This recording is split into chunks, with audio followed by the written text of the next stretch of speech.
In the history of YouTube content creation, there's never been a creator who's self-destructed as critically as Master Oogway has. This guy went from over 7 million subscribers and 500 million views to getting demonetized and kicked off of the platform. His reputation went from being another unfunny brain rot creator to completely being cancelled. For people who don't know, Master Oogway is originally a character from the Kung Fu Panda franchise. He was an old, wide tortoise who used to drop quotable bombs of wisdom on other characters of the movie.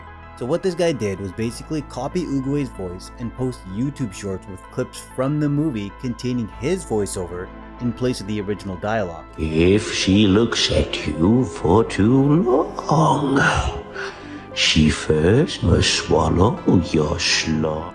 The videos were immediately successful. They weren't really all that funny or deep, but the nostalgia effect of the Kung Fu Panda movie, the slick editing, and the shock gutter humor were enough to bring in the same audience he was getting on his TikTok. Because of the nature of the content, the majority of his audience was, of course, kids. Plus, he really nailed down that Master Oogway voice. She's also not happy with my work, so I have decided to reveal my true identity. This is me. My name is Uguay, and I am the person who has been making all the Master Oogway videos all this time. Unfortunately for everyone else, when Master Oogway saw how successful these videos were, he didn't let up. Again and again and again, he kept posting this style of video, sometimes multiple times a day. As a result, the videos started pulling in less views. There's only so many ways you can use an old man voice to tell edgy sex jokes before it gets boring. My student, if your Xbox she decides to break, then her mother you shall take. It was time for a change if you wanted to keep getting the views. This was when Master Oogway got the brilliant idea of letting other creators do the work for him. He started making these videos where his face would be in the corner while reacting to other people's content, which was actually funny. At least I have this. Do you know what this is? This is milk. I don't think you know what it is because your dad left you, didn't he? He went from doing unfunny comedy to just being an aggregator of content that actually made people laugh. The only contribution he brought to these videos was the clickbait titles. Just in general, the more clickbaity the title, the better for Master Oogway. So you clicked on this video to show that you are not gay. I respect your opinion. It's okay.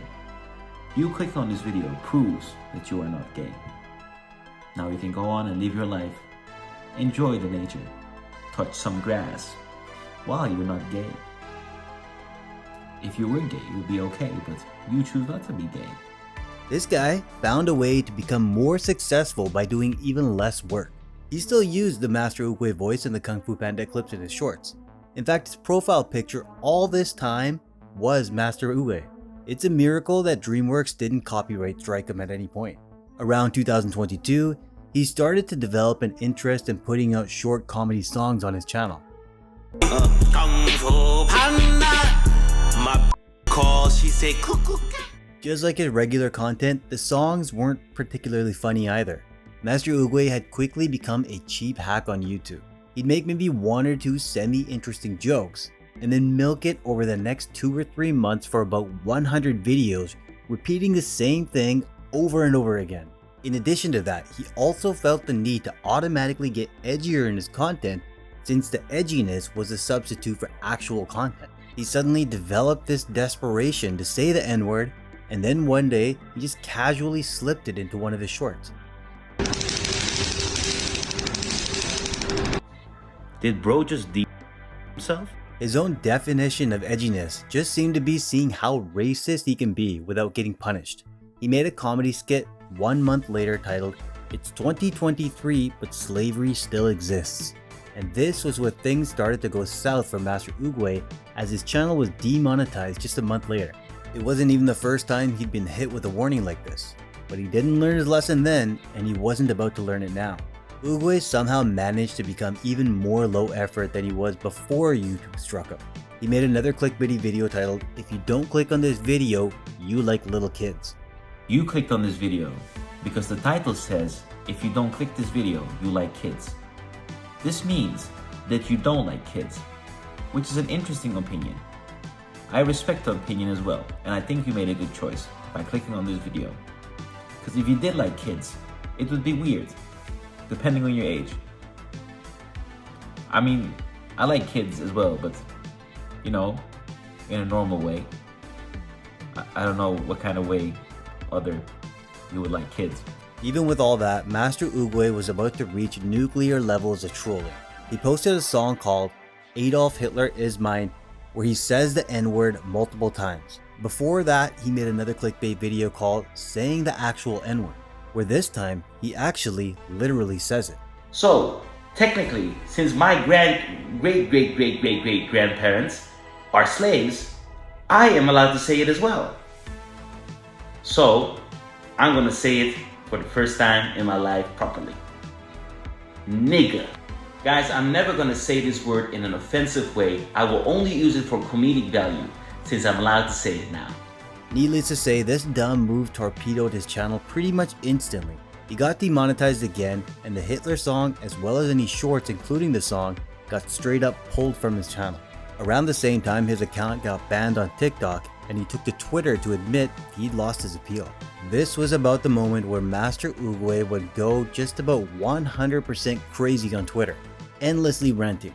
Less than a day later, he tweeted, "Every time I post on TikTok, I have a community of people spam reporting my videos even though I adhere to community guidelines. I literally got banned again 2 minutes after my unban." That's a crazy thing to complain about when he was literally praising Hitler and saying the N-word in his videos. Just a couple of days later, he reached out to Team YouTube on Twitter, claiming the same thing happened to his TikTok was happening to him on YouTube, and he was literally begging for help. YouTube turned down his appeal though, and he was right back on Twitter to cry about it. He said, "Well, that's it. My YouTube account with 7 million subs and 500 million views a month is gone soon because of a group of people spam reporting me to rack up guideline strikes. So this is how you treat your creators after they've given 4 years to grow on your platform." Again, just a lot of cope and zero accountability from Master Uguay. He kept spiraling deeper into his hole of playing the victim, tweeting, "All of you haters are sad. You're just making me more motivated to make more content. I'm gonna start a channel from scratch and show you sad fucks who's boss. Also, I will prove to people who want to start YouTube that it's not luck and it's all hard work.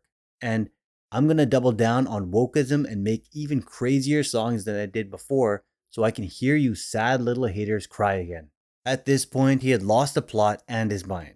Somebody needed to get his phone away from him. The fact that he was doubling down instead of simply admitting that he's messed up was conclusive proof that he's a child in a 25-year-old man's body. One final tweet that exposes just how crazy he is this one where he says, "I'm an actor. I act in all my videos. Just like how Leonardo DiCaprio plays the racist slave trader in Django Unchained, I play the character of Edgy Uguay. Just because we play these characters doesn't mean we are actually like them." It's actually one of the most ridiculous arguments you'll ever see on the internet. Master Oogway is actually out there comparing himself to Leonardo DiCaprio. He pinned this tweet too, meaning it's an argument he thinks is actually solid.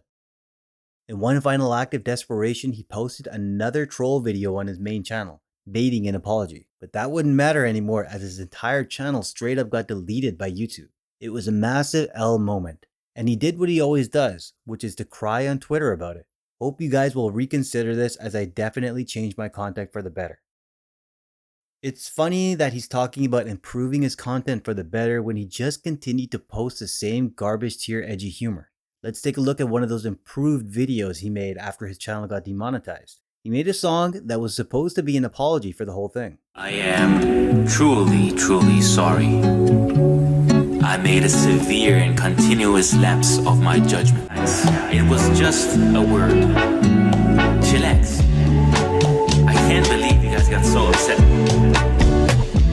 All I did was say the word.